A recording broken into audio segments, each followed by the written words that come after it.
Alors, qu'est-ce qui s'est passé?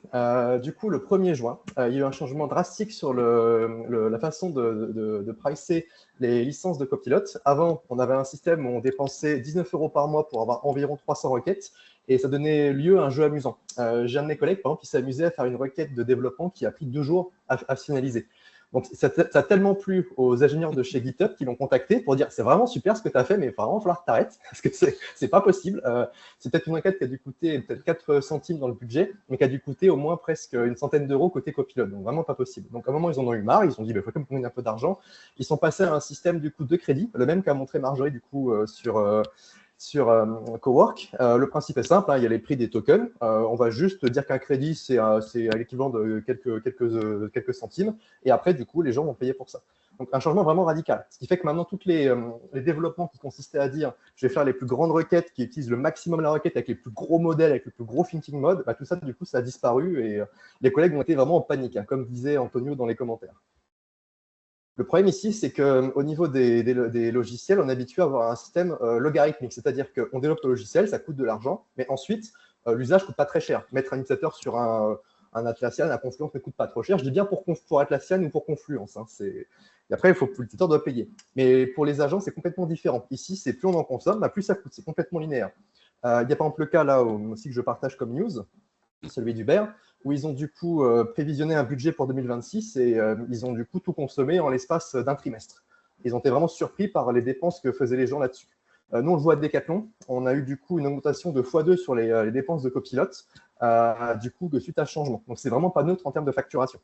Et du coup, ce qu'on observait aussi, j'en ai encore parlé avec les ingénieurs responsables de la technologie, ils m'ont dit on a vu vraiment les gens se réfréner dans l'usage. Donc, il y a eu beaucoup moins d'usage que ce qu'on avait eu du coup les mois précédents.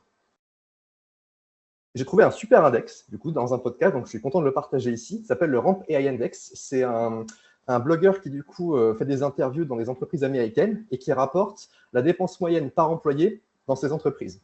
Du coup, il a fait une courbe, vous pourrez la voir sur le site. Ce qu'il dit, c'est qu'en gros, 50% des employés dans l'entreprise américaine ont du coup un budget d'environ 11 € par employé par mois. Donc ça, on imagine bien la licence Copilot, la licence, c'est un des outils.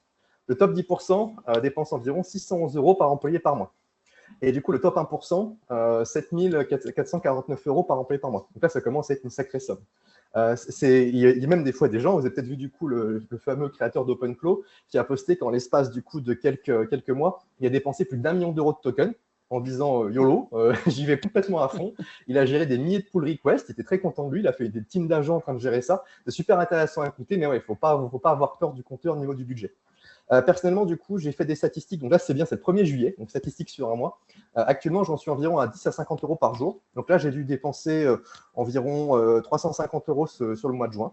Et ce qui est intéressant, c'est de voir à peu près l'équivalent que ça a produit. J'estime que ça a dû me faire gagner environ 5 jours de travail au minimum. Donc par rapport, du coup, à mon taux en tant que freelance, clairement, c'est positif. Après, c'est à mon manager de juger. Si après, il veut que je passe plus de temps sur mes tâches et que je coûte moins cher, il peut voilà, me dire consomme moins, mais s'il veut que j'aille plus vite, ben, c'est voilà. Et ça, c'est des discussions d'entreprise très intéressantes. Donc, partant de là, la panique, tout le monde s'est dit comment on fait, parce qu'on ne peut pas faire ça en mode on passe de 19 à 350 €. On s'est posé plein de questions. La première, c'est de dire déjà, qu'est-ce que ça fait si on utilise vraiment les API? Donc, j'ai fait un comparatif ici entre les différents, entre plusieurs modèles, Gemini, Claude et Opus, sur combien ça coûterait du coup au total pour une entreprise avec 5000 développeurs et environ presque 2 millions d'interactions. On voit que les prix sont très importants, hein, ça dépasse largement les cadres qu'on souhaite. Le point ici qui est important de voir, c'est que donc, du coup, plus les modèles sont complexes, plus c'est cher. Ça, il n'y a pas de secret, hein, c'est comme ça. L'autre point aussi, c'est que malheureusement, en Europe, on n'a pas vraiment de solution pour avoir accès à ces modèles comme les GLM 5.2, les Nemotron facilement. Les OVH, les Scalweb proposent souvent des modèles qui sont un peu plus vieux. Et un collègue m'a dit, mais Médéric, la solution est très simple. On prend OpenRouter, c'est super, il y a tous les modèles, tout est magnifique, tout est beau, sauf que ça envoie directement les datas sur les fournisseurs en Chine, aux US. Donc du coup, le légal à la Sécu dit non, on ne va pas faire de l'OpenRouter, non, c'est pas possible. On s'est aussi dit, du coup, mettons notre propre modèle sur notre infrastructure. Donc, on a fait plusieurs scénarios avec des modèles du marché. Le GEMA, qui est plutôt très efficient en termes de hosting. Un Qwen, du coup, qui est un modèle plus, comment dire, qui est bon pour le coding, hein, qui était sorti en février. Et le fameux GLM 5.2. Donc, je vous laisse voir, du coup, les chiffres. Donc, beaucoup plus cher que ce qu'on avait estimé, du coup, par rapport à nos budgets. Et ce qu'il faut surtout compter, c'est les personnes qui vont mettre en place ces modèles. qui ne sont pas non plus… gérer des GPU, c'est très compliqué, très compliqué. Ça demande de la compétence, une courbe d'apprentissage, etc. Donc, c'est vraiment un investissement qu'il faut faire quand on atteint une masse critique. J'avance sur les slides. Autre point qui a été vraiment très soulevé dans la communauté des développeurs, c'est mais j'ai un super Mac, c'est une bête de guerre, il y a M4, M5, c'est la fête, donc j'ai juste à mettre un modèle dessus, tout ira bien. On a vu qu'il y avait plein de soucis.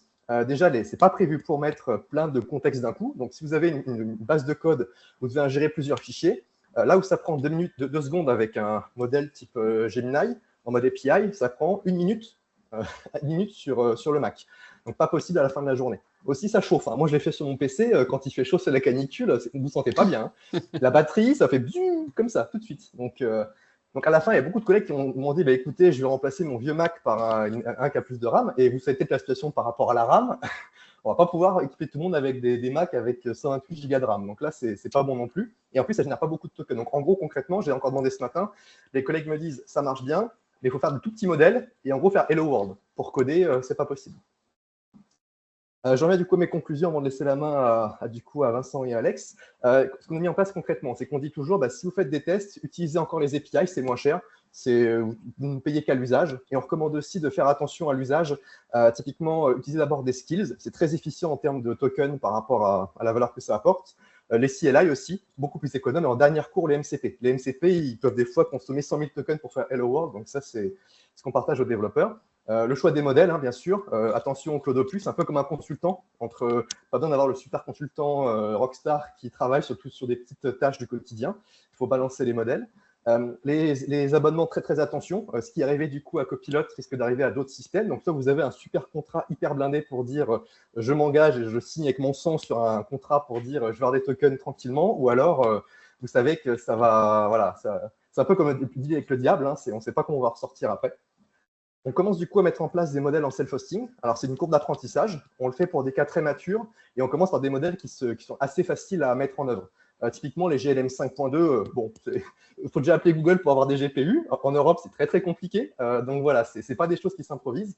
Et finalement, du coup, le point clé, c'est vraiment de tenir compte de tous les aspects, le personnel, le hardware, la latence. Ce n'est pas uniquement de dire un modèle, c'est un modèle. Il faut être capable de dire je suis capable d'assumer du coup le run, tout ce que ça implique, la mise à disposition. Et ça, c'est vraiment très difficile. Donc voilà, je laisse la main du coup à mes collègues de présentation. Du coup, Vincent, si tu veux intervenir. Ah non, c'est d'abord Alex. Je t'en prie, Alex. D'abord Alex. Merci pour le chat. Salut tout le monde. Je te rejoins par rapport à tout ce que tu as dit, notamment le fait de faire run des modèles en local. Moi aussi, j'ai un M4 et moi aussi, je fume et en plus, c'est super lent, donc pas forcément utile. Et par rapport à ce que tu disais sur les coûts API, un des avantages en fait de passer par les API, qui est quand même pas des moindres, c'est qu'en fait, vous savez que vous payez. Et quand on sait qu'on paye, tout de suite, on est un peu plus frugal sur son utilisation de l'IA. Et ça peut être plutôt cool. Moi, je vais vous donner 3 conseils, grosso modo, si aujourd'hui vous avez des équipes de développement que nous, on pose chez nos clients et qu'on essaie au maximum de forcer. C'est une méthode over models, c'est-à-dire que demain, si Copilot, ils deviennent a priori 5 fois plus cher, comme du coup Médéric l'a dit par rapport au slide, il va falloir que jusqu'où ça va aller, 5, 10, 15, 20, donc il y a peut-être un moment donné où il va falloir switcher. Et le switching cost pour les équipes, il est assez fort. Si demain, vous passez tous vos équipes de dev de Copilot et vous leur dites maintenant, vous allez utiliser, je sais pas, OpenCode ou un autre truc, ça va être un peu compliqué. Donc, le premier conseil que je pourrais vous donner, c'est d'utiliser tout le SDLC classique du développement logiciel. Brainstormer une fonctionnalité. Une fois que la fonctionnalité est plutôt claire, on fait un plan d'implémentation. Ensuite, on l'implémente. Ensuite, on a un review. Bref, que tout ça, ça soit bien scopé. Vous avez des frameworks du coup qui existent, comme SpecKit de Google. Nous, on a développé une autre qu'on a open sourcé. Bref, il y a plein de frameworks comme ça qui existent et qu'en fait, tout le monde suive la même méthodologie. La méthodologie, son avantage, c'est qu'elle fonctionne peu importe le modèle, que vous utilisez Claude, que vous utilisez Codex. Tous les modèles, même apparemment le célèbre Fable, qui serait absolument incroyable, ils ont tous à peu près la même capacité, à plus ou moins 5-10%, suivant les mois quand ils se tirent la bourre. Donc, il n'y a pas trop de différence à switcher d'un GPT 5.5 à, par exemple, un Claude Opus 4.8. Suivez le flow, vous engagez là-dessus. Pensez à être économique au maximum. Tout ce qui est, d'ailleurs, c'est marqué dans le slide sur la deuxième partie, mettez de la mémoire dans vos applications. Dès que vous voyez que vous redites un truc à l'IA, mettez-le comme une règle qu'elle doit absolument suivre. Et comme ça, vous allez voir que vous allez économiser des tokens parce que vous avez tout un système de cache avec l'agent.md et avec les autres fichiers que vous n'aurez pas à chaque fois que vous démarrez un nouveau chat. Et enfin, ce que je voulais partager, c'est que de plus en plus, on est en train de réfléchir avec nos clients de les faire passer chez OpenCode parce qu'ils ont envie de partir de chez Microsoft. Il pourrait aller chez Codex, il pourrait aller chez Claude, mais de toute façon, le robinet à token, à un moment donné, il va s'effondrer parce que c'est de l'argent subventionné. Et donc, où est-ce qu'on va aller? Et de plus en plus, on les fait passer pour Open Code parce qu'effectivement, il y a OpenRouter, dont on parlait juste avant. Il y a énormément de systèmes. Il y a la souscription avec ChatGPT qui fonctionne. Vous êtes capable d'utiliser vos propres API. Mais finalement, est-ce que ce ne serait pas le moyen de résilience ultime d'avoir un IDE que tout le monde utilise, peu importe le modèle? Voilà, je vous laisse là-dessus. C'était un peu pour les 3 petites astuces de dev à retirer de ce talk. Vincent, du coup, je te file la patate chaude. Allez, merci. Ouais, donc en fait, chez IMA Protect, on a eu un cas un peu particulier, c'est qu'on s'est pris 2 murs en même temps au mois de juin. Donc le premier, c'était le changement de la facturation chez GitHub Copilot. Donc ça, voilà, on en a parlé.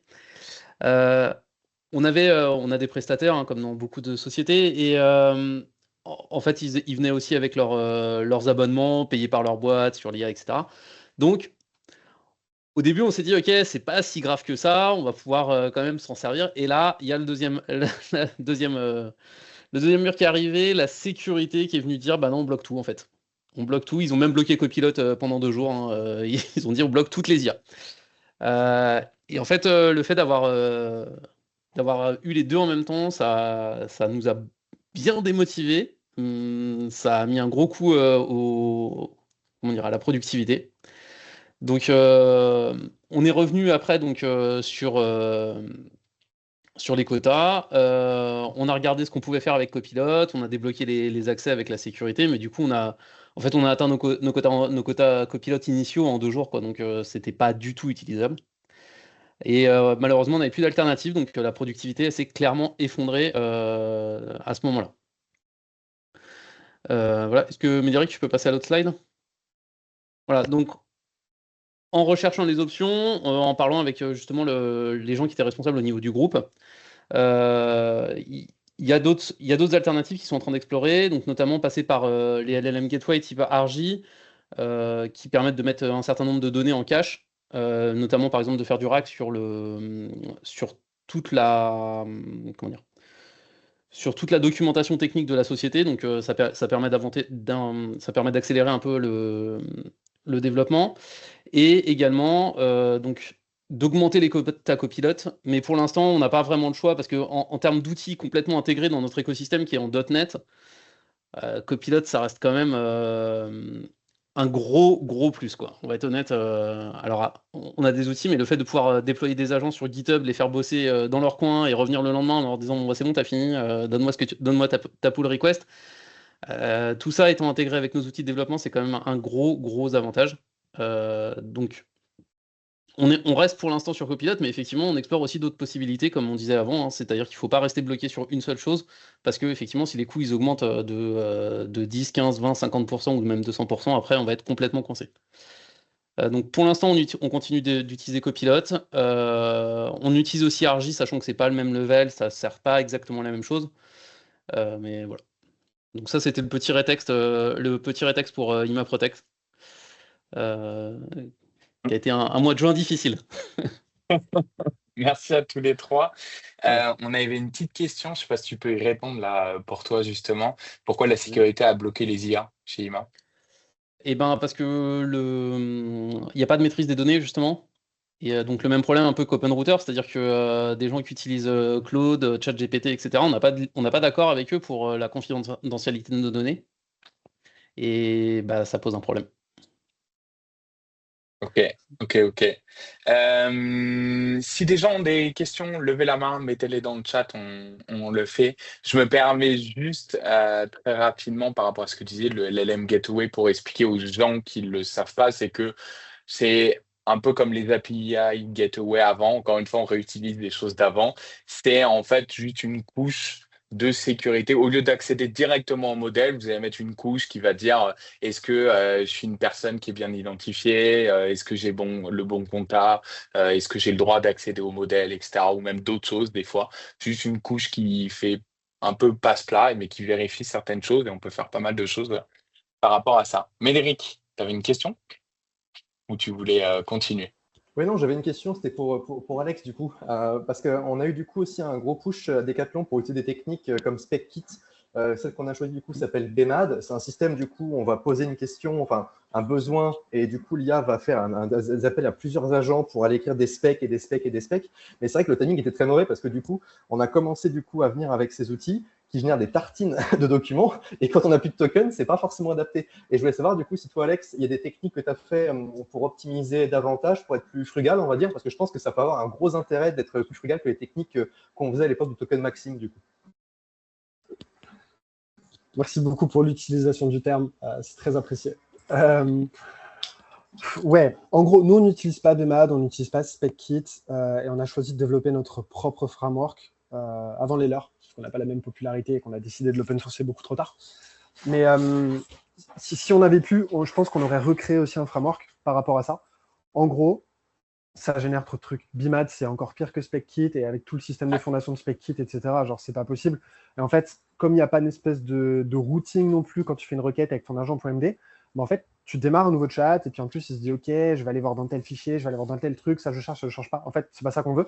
Nous, du coup, dans le framework, la décision qu'on a décidé de prendre, c'est de tout mettre dans des dossiers granulaires, qu'on appelle mémoire, et pour éviter que l'IA, elle parte dans tous les sens, on a tout templatisé. C'est-à-dire que, par exemple, on a un truc qui s'appelle API Connections, et c'est juste un schéma Mermaid ultra simple avec des règles pour juste qu'il y ait des liens, pour que quand tu dis je vais attaquer telle API, qu'en fait elle sache qu'elle doit attaquer tel truc, ou alors qu'elle doit se retrouver dans tel dossier. En fait, ce qu'on a fait du coup, c'est qu'on a mappé tout notre arborescence comme ça, et d'ailleurs j'ai mis un exemple d'agent.md directement dans le chat, si vous rescrollez.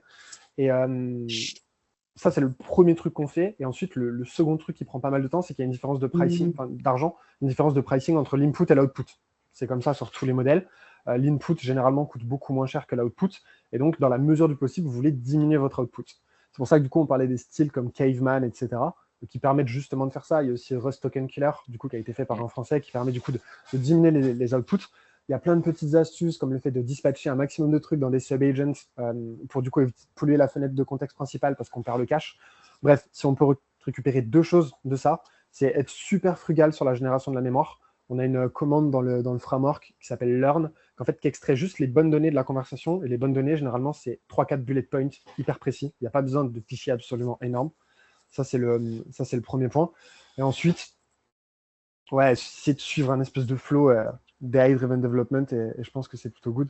Le problème des tokens... Tu voulais peut-être réagir à ça? Pardon, Alex. Non, c'était pour répondre à une question qu'il y avait dans le chat par rapport au contrat avec GitHub Copilot. En fait, c'est juste que pour expliquer que chez nous, on a un contrat d'entreprise avec Copilot, et donc ils sont localisés sur notre tenante, enfin nos données sont localisées sur notre tenante, et contractuellement, Microsoft n'est pas censé sortir les données de notre tenante. Voilà.